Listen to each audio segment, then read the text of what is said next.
65 million years ago, dinosaurs fled the Earth to avoid an asteroid crash.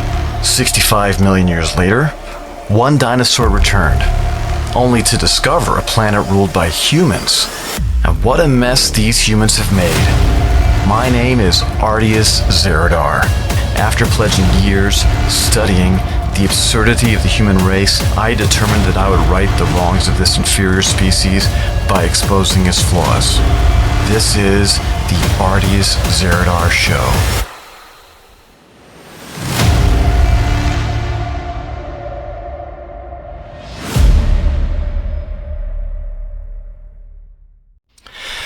My name is Ardius Zeradar. You're watching the Ardius Zeradar Show. So I wanted to show this video, or parts of this video, from a guy named, I think it's Garrett John. He is, it looks like he started an organization called the Wayseers, and he has a really, I think, a pretty enlightened premise, and many of the things he says, I think, are pretty on point. Now, people might think this sounds a little bit cultish, almost like he speaks like a cult leader, and at least I can see that kind of view. Nobody's told me that, but when I look at it, yeah, it has that kind of image of a cult leader. But regardless, I don't really care about that. We can say he's cultish or not. The things he's saying, I think, is really what we should judge. And I think that he thinks the things that he is saying, the things that he says, they're pretty on point. So let me go and play the beginning here. We can take a look. Attention all you rule breakers, you misfits and troublemakers, all you free spirits and pioneers, all you visionaries and nonconformists. So the way he starts this, I really enjoy. He says, in fact, this is probably the best part of the whole video. He appeals to the rebels of society and those people who don't follow the rules. And to me, this harkens to John Stuart Mill and Stanley Milgram. John Stuart Mill wrote a book called On Liberty, and his idea, he has many ideas, but among those ideas, one of those ideas is the idea that we shouldn't conform, that to be human, not even to be human, but rather to be an individual, to have a definition. And I'm maybe speaking broadly here.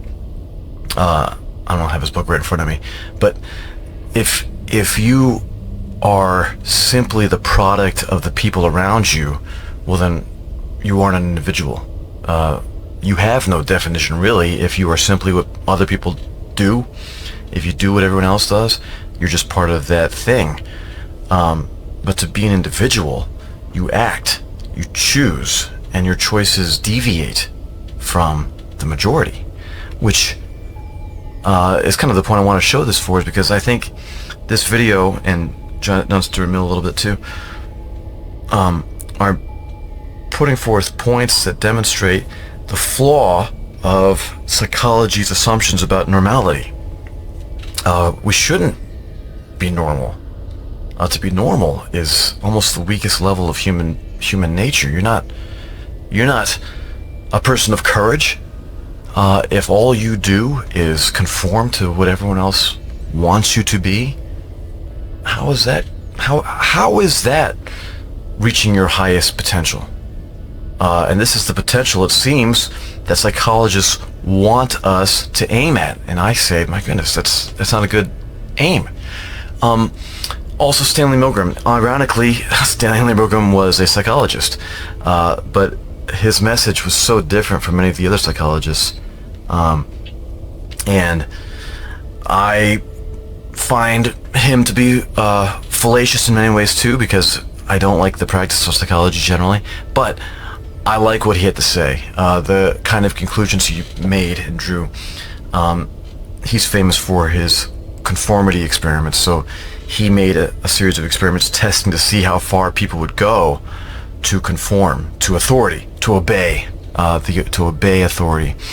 And he discovered that people would be are so obedient that they obey an authority figure, even when the authority figure tells you to torture people and to kill people. That's how extremely obedient people are. And this is, I don't know exactly Milgram's philosophy on it. Obviously, I think he's trying to be a scientist in some degrees, but I think he is clearly drawing some kind of philosophical conclusion too. But the philosophical conclusion I will draw is to say that no, we shouldn't want to be obedient. That's also the weakest part of our nature.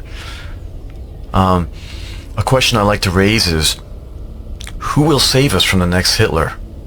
Will it be the obedient straight-A student, or will it be the class clown? I argue that the hero will be the class clown. It's the rebellious student who will save us when the next Hitler comes along. So we should actually encourage rebellious behavior, maybe not to the extreme, but at least to some degree. And this all brings us back to this question of abnormality. This is the flaw of psychology, is that they assume that those who are normal are those who are healthy, and those of us who deviate are unhealthy. And it's an argument, as I mentioned in the last one, not based on science. Let's go ahead and continue with the video here. Everything the establishment has told you is wrong with you is actually what's right with you. All right, there we go. So that's my favorite line, I think, in this whole thing. Everything the establishment has told you is wrong with you is actually what's right with you. He's going a step further than Michel Foucault, right? Foucault is saying that psychology is kind of built, and society is built generally to punish those of us who are abnormal, who deviate from the norm. But he's going a step further. I love the step he takes, and he says, you know what?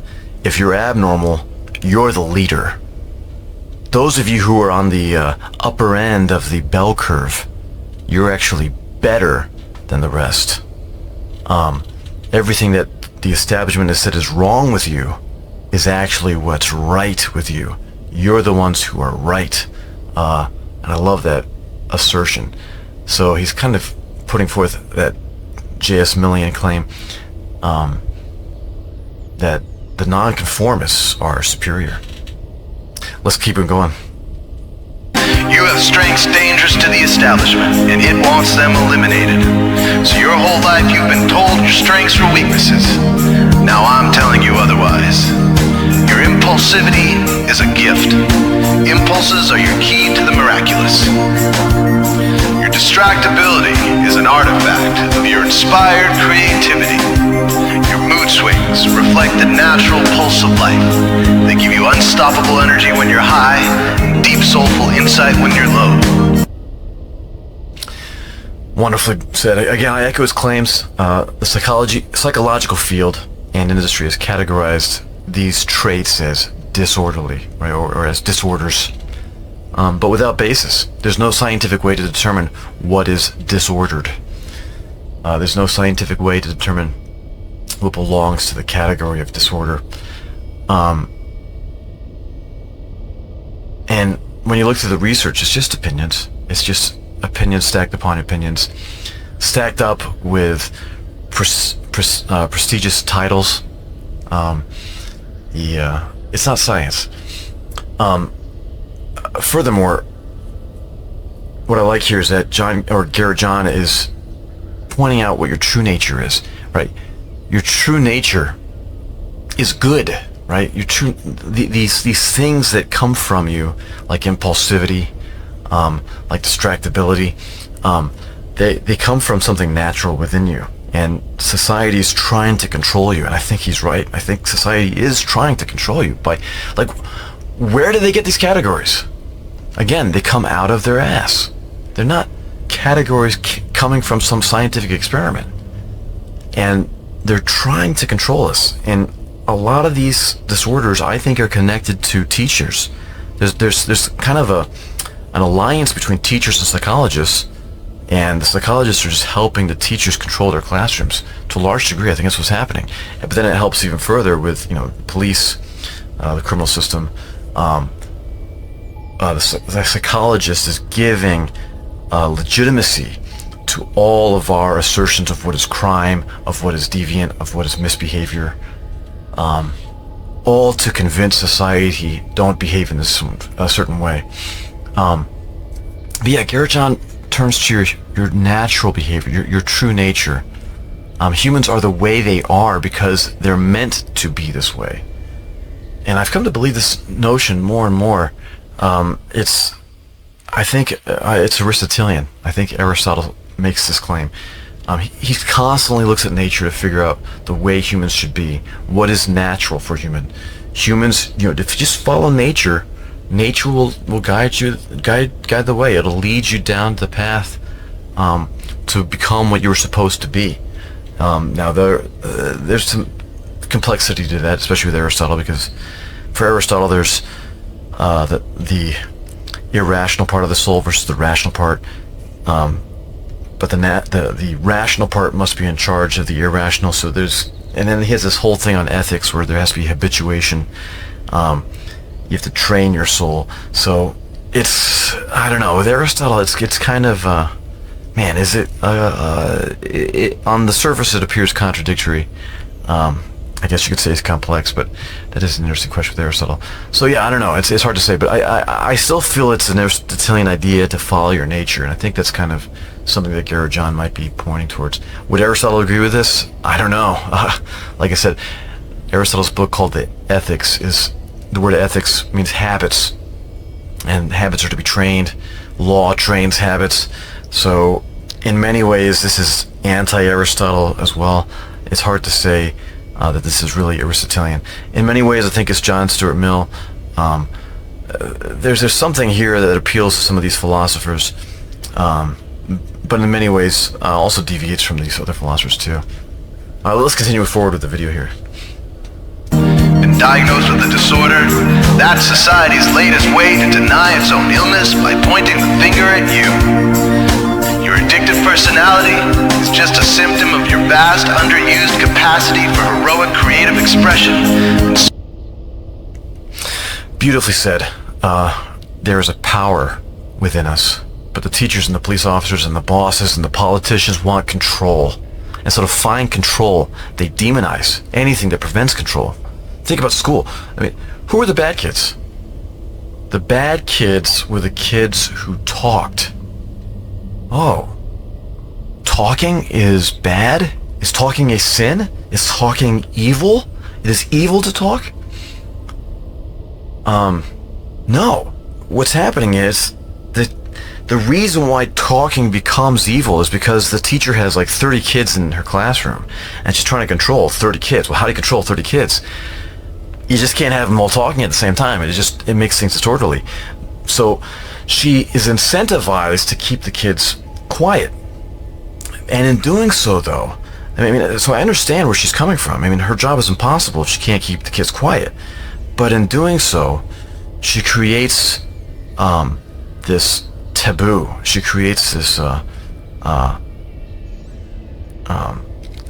can't think of the word, but she's making the talkative students bad, and over time those talkative students begin to feel like they're bad people, and it's the teachers that encourage them to feel that way. So yeah, I think Garrett John's onto something to say that, you know, it's really the system that's trying to just control. And it's a natural thing. I'm not even blaming the system for wanting to control. I mean, if you're in those positions, you have to control. You have no choice but to control. But it's causing problems. And we can't just let that fly either. We can just ignore that. It's causing tremendous problem in that to ensure control, now we have these PhDs trying to legitimize everything that the people in control are saying. So yeah, the teachers are turning to psychologists to legitimize these beliefs. So notice that many of the psychological disorders are perfectly tailored to the personality traits teachers wish to control. ADHD? I mean, I'll do this in a later video. Look at the actual symptoms of ADHD. They actually mention school. I think that's just so bizarre that this is what we consider scientific and natural, is that we look at how are the kids behaving in school. If they disobey, or if they can't pay attention to lectures, they can't pay attention to class, that must mean they have a disorder. Very interesting that ADHD is perfectly tailored to the personality traits teachers wish to control. ODD, oppositional defiant disorder, again, perfectly tailored to the personality traits teachers wish to control. These are the kids that are misbehaving. Conduct disorder, again, perfectly tailored to the traits that teachers wish to control. When the teacher points to these PhDs, parents are more willing to listen to the teacher's assertions. And so is all of society. So he gets next into some religious ideas, and much of it is similar to kind of Zen Buddhism. And I don't really want to get into those ideas. It's kind of beyond the bounds of this subject I want to discuss. I think he's got some interesting points actually in there too. Zen Buddhism, I don't know much about Zen Buddhism. I never studied it in any way really. But the idea of being Zen, finding that kind of that mode where you're on your A game.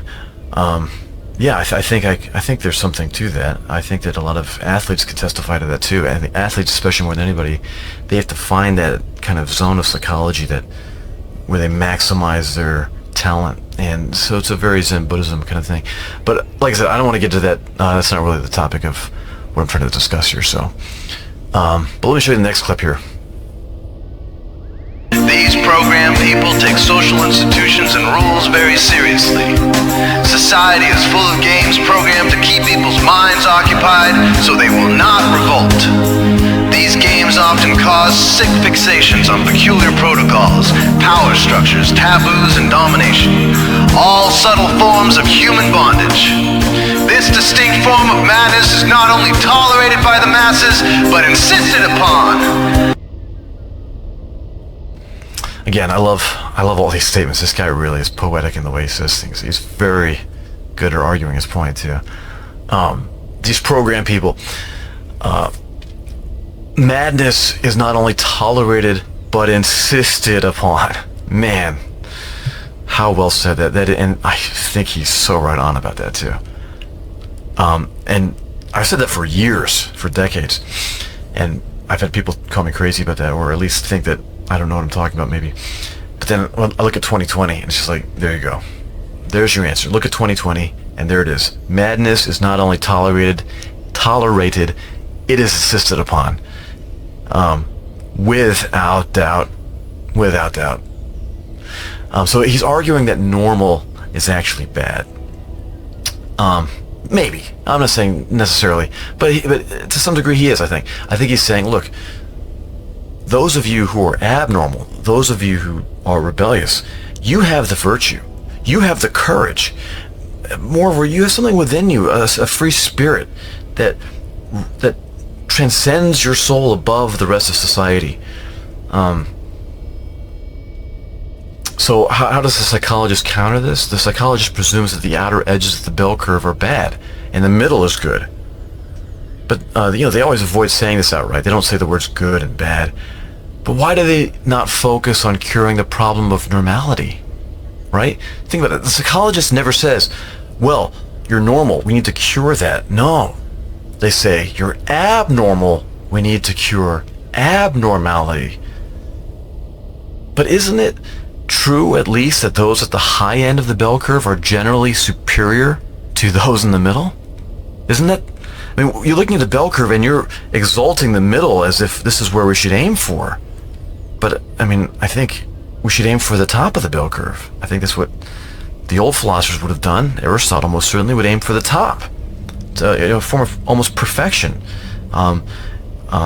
He says that the end is a sort of perfection. The word excellence, right, this is what the Greeks always... Virtue means excellence. And excellence means to participate in kind of attaining perfection. It's just like one rung down from perfection. So why are these psychologists insisting that we stay in the middle?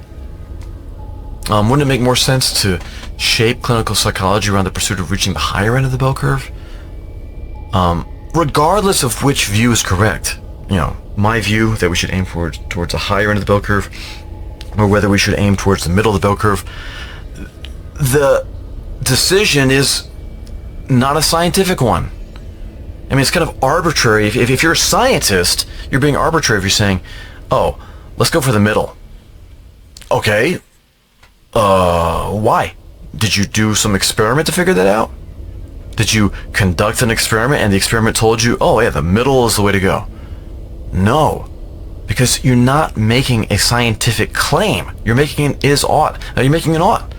So you're going to see all these principles I've mentioned before. They're going to come back again and again. It's so pervasive. They're constantly using categories. They're constantly using is-oughts. They're constantly making decisions not based on science, not based on experiment, but based on their opinions and their own personal morality.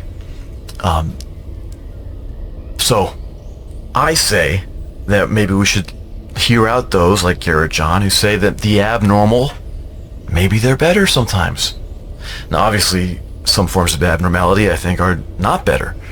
Oddly enough, our psychologists today are starting to praise some of the weird behavior more and more, which I find just so irrational. But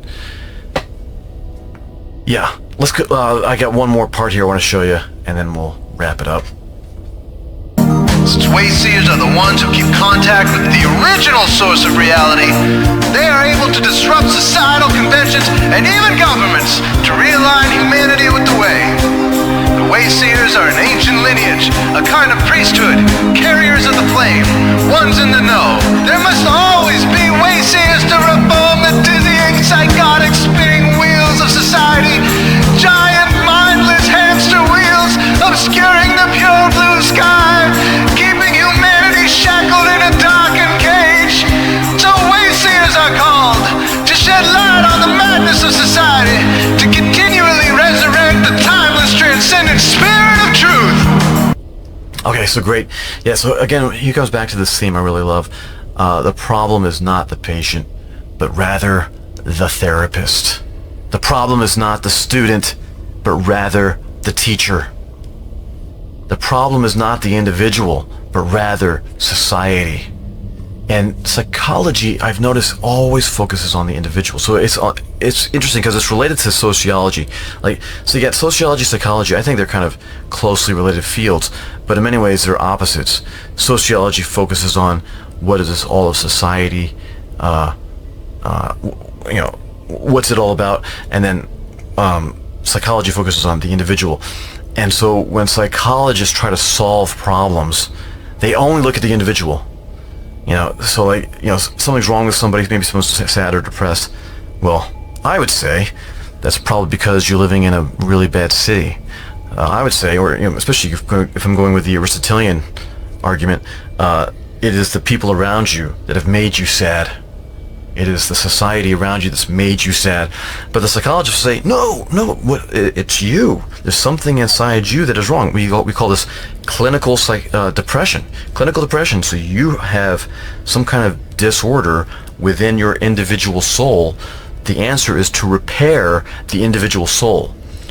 Right? So this is kind of the frame that psychologist has, is that the problems all exist inside the individual, rather than society. Now, I'm not going to make that claim universally. It is true that psychologists will mention society a lot of times, but their solutions are never focused on that, right? Like they don't say, well, let's get together and reshape society. That way the individual can get better. They don't do that.